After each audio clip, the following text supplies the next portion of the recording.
Салам достор, мен сиздерге азыр обменник менен тааныштырып кетейин дедим. Бул обменниктен биз Payeer'den Kiwi'ге, Kiwi'den Payeer'ге которуп алсак болот. Кантип десеңиздер, азыр көрсөтөйүн. Мына отдайте деген жактан Kiwi рубльди тандайбыз. Тандадык. Получайте деген жактан Payeer рубльди тандайбыз. Мен азыр сиздерге Kiwi'den Payeer'ге которуп берем 100 рубльден өйдө. Ошон үчүн аябай көңүл буруп көрүңүздөр. Баарын түшүндүрүүгө аракет кылдым. Которуп көрсөтүп берем. Түйүндөгү кызыл точканы басып кирдик. Киргенден кийин мына толтура обменниктер чыкты. Эми ушул жерден биз өзүбүзгө керектүү обменникти тандап алабыз. Эмнесине карайбыз? Мына биринчиден от деген жер турат. Канча рубльден өйдө которгонго болот экен, ошону карашыбыз керек. Мына биз 100 рубльден өйдө которо турган обменник керек бизге. Азыр мына ушуну тандадык. Бул обменниктен биз 100 рубльден өйдө которсок болот. Бул обменниктин бир жери верификациядан өтүш керек. Верификациядан өтүш аябай эле оңой эле экен. Өтүп коюңуздар. Өтүп коюп колдоно берсеңиздер болот.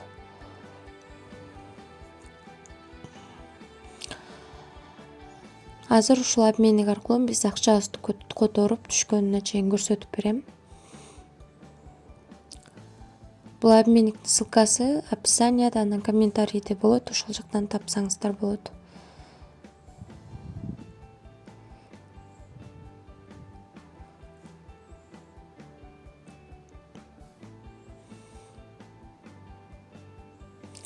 Мына обменниктин аты.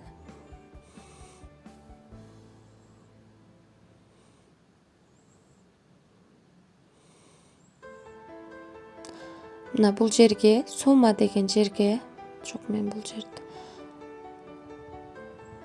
Мына өйдөрөөк чыгып, мына Kiwi'нин ылдыйына 100 рубль деп жазабыз. Бизге автоматически эсептеп берет канча рубль түшө турганы.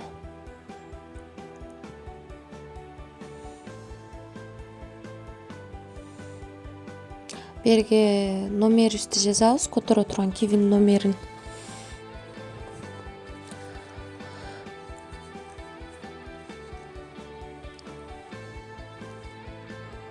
Ылдыйына Payeer'дин P'дан башкартылган номерин жазабыз.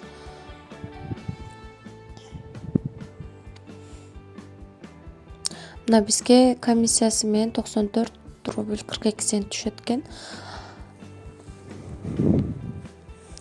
Жазабыз.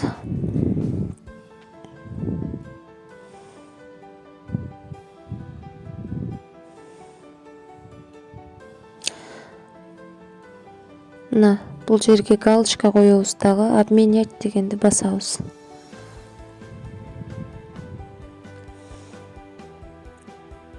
Күтө турабыз. Мына кирди. Мына бул жерде текшеребиз. Payeer номерибизди туура жаздыкпы, Kiwi'ни туура жаздыкпы, бардыгын текшерип.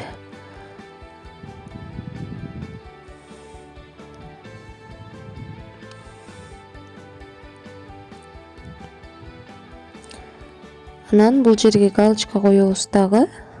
Создайте заявку дегенди басып.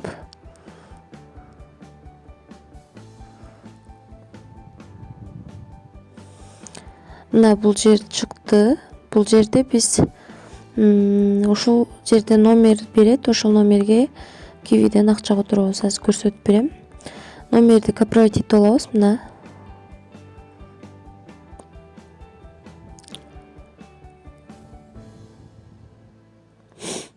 ушул жерди бассак копировать этилет.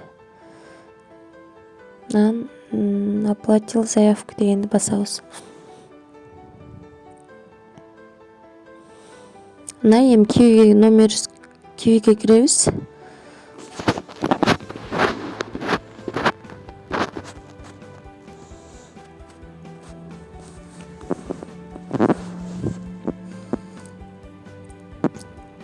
Мына киви кошелек дегенди басып азыркы сохранить этип алган номерди жазабыз.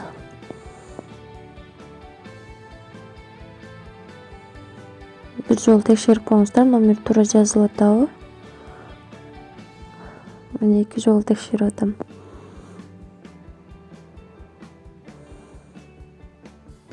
Бул жерге сумманы жазабыз. Оплатитти басып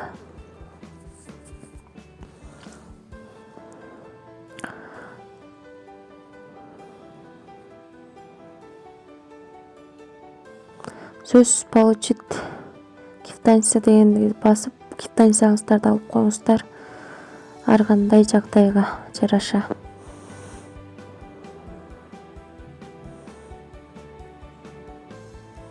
Мына 5 мүнөттөн 60 мүнөткө чейин түшөт экен, 1 саатка чейин. Ар 60 секунд сайын обновление кылып турушубуз керек.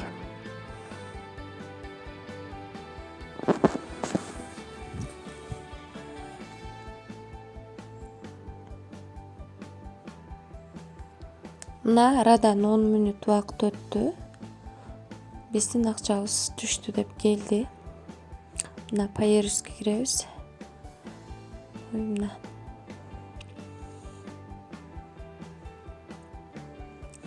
түштү деп келди. Азыр Payerz'ге киребиз. Мына түшүптүр.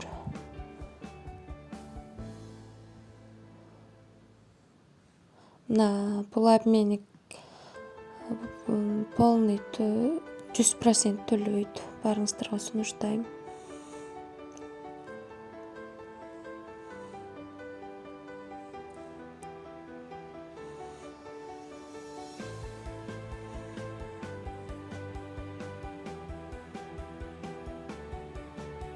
Мына түшүп келген акчабыз.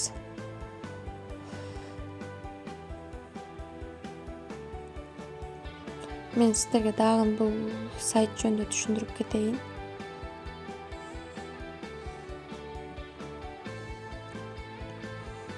Payerz'ди тандадык.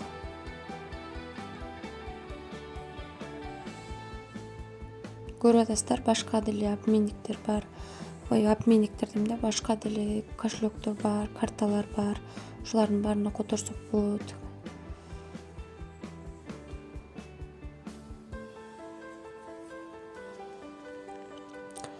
Мына ушул жерден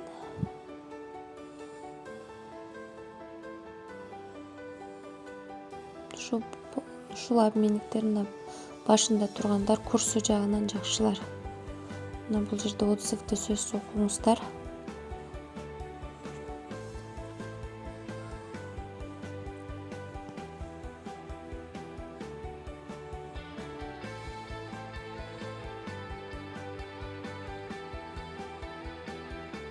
Биринчи турган обменникти карап көрөлү. Отзывдарын окуп чыгабыз. Отзывдары кичине жакшы эмес экен.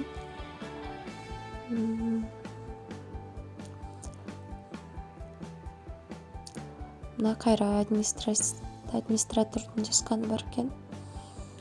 Кечирим сурап.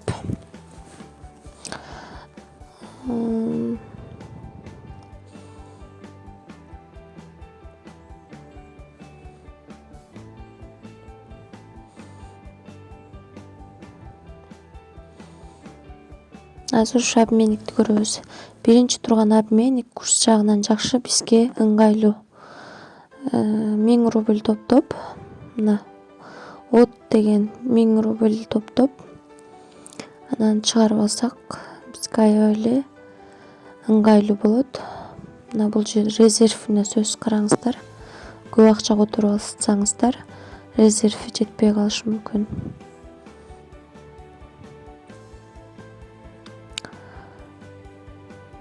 Мына бул жерде азыр сумма деген жерге 1000 рубльди жазабыз. Канча түшөт экенин азыр көрөбүз.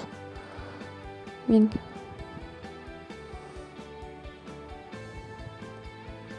Көрүп атасыздар, 990 рубль түшөт экен. 10 рубль гана комиссия алат экен, сонун экен.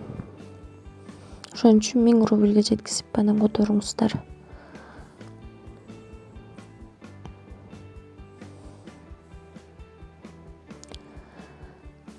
Эми дагы бизге ыңгайлуу болгон 500 сомдон өйдө отура турганды издеп көрөлү. Ушул жактан издей бересиздер. Мына от канчадан өйдө отурганга болот, ошого карап издей бересиздер.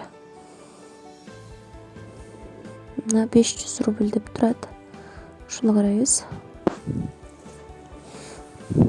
Мына бундагы отзывдарын сөзсүз окуңуздар, резервин сөзсүз караңыздар.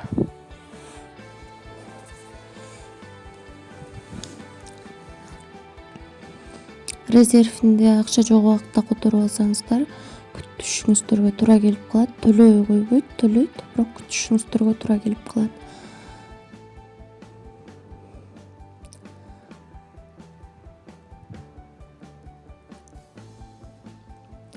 Видео көпкө созулуп кетти. Мен сиздерге түшүндүргөнгө аракет кылып атам. Себеби азыр эң керектүү себеби Kiwi менен Payer иштешпей калгандан бери көп жолун издешип атат.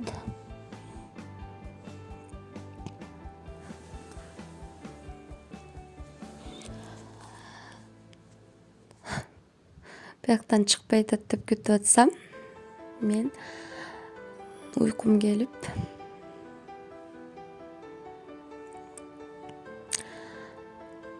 Kiwi номерди жаза турган жерге сумманы жазып койдум, кечиресиздер. Бул жерге Kiwi номер жазыш керек экен. Мына бул чекеге канча сумма жаза турганыбызды ушул чекеге жазабыз. Мына 500 минимальный сумма 500 болчу. 500 которсок биз комиссиялары менен 450 Payer кошелегибизге түшөт экен. 4 рубль Payer өзү комиссия кармап калат экен.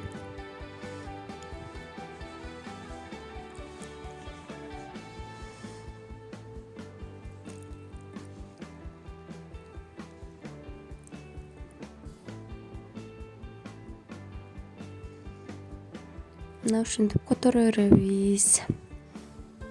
Мына бул жерде кран бар. Без вложения. 3000 сатошидан өйдө которсо болот. Мен Binance'дагы биткоин адресимди алып жазып сохранить этип койгом. Азыр жыйнап атам. 1 саат сайын кирип минималкага жеткенде bundan акча чыгарганын да көрсөтөм сиздерге. Достор, дагы бир жолу менин каналыма катталып, лайк басып, комментарий жазып, колдоп коюңуздар суранам. Бул сайттардын ссылкалары описанияда болот. Анан комментарийда болот. Ошол жактан таап катталсаңыздар болот.